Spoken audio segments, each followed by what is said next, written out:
अभी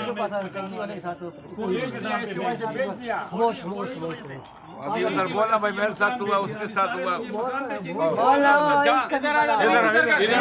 अख्तर भाई से बात करो क्या हुआ भाई यहाँ पे फटा हेडो में आया तो पिस्टल मेरे सामने निकाला, मैं गवाही दी। कैसे निकाली? ये लोग पाउडर बेचते हैं यहाँ पर? शहर में निकाली। ये पाउडर यहाँ बेचते हैं? क्या करते हैं ये? पाउडर बेचते हैं। लोगों को फटा हुआ, इनका फटा हुआ। इनका फटा किस बात पे हुआ? फटा तो पाउडर बेचते हुआ। पाउडर बेचते हैं। ये क्या बेचते हैं यहाँ पर? पाउडर बेचते हैं। कितने अरसे से बेच रहे हैं? सालों से बेचते हैं। सालों से बेच रहे हैं। कोई पुलिस वाले थाने में आप लोगों ने दरखास्त नहीं दी? आप थाने गए नहीं?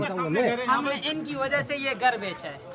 ये पाउडर कई सालों से बेच रहे हैं। इजाज़ इधर है ना यार, आप भी आओ, आप बताओ। सही बात करो। तकरीबन 2 साल तकरीबन होने को पाउडर ये लोग बेच रहे हैं। गली वाले ने 3-4 दफ़ा लड़ाई इस तरह बनाई, लेकिन एंड में कुछ नहीं होता।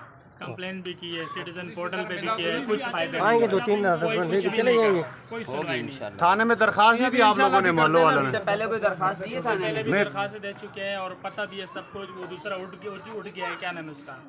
ये दूसरा उठ गया क्या? पंचरी नाम जेल में बाकी ये वाला कुछ। अब उस बेचारे को पता नहीं दिया, वो तो उठा लिया। जो बता दे तो उसको नहीं उठाते। हम जी देता हुआ है ज़रा मसला रो रहा था कि यही बेधड़क मचाना यार, ये क्या कर रहे हैं? 2-2.5 साल से चल रहे हैं, इनका यही हिसाब चल रहा है। पुलिस ने कोई कार्रवाई की है इसके खिलाफ? 3-4 दफ़ा लेकर गया, सुबह लेके जाते तो शाम को आ जाते, शाम को जाते तो घर वाले के पास आदमी आ जाते। पोल्ट्री छोड़ते या बोरेरा के पास छोड़ के वापस। थाना इत्याडन का लगता है इस पे? इत्याडन का लगता है मदीना। सही है।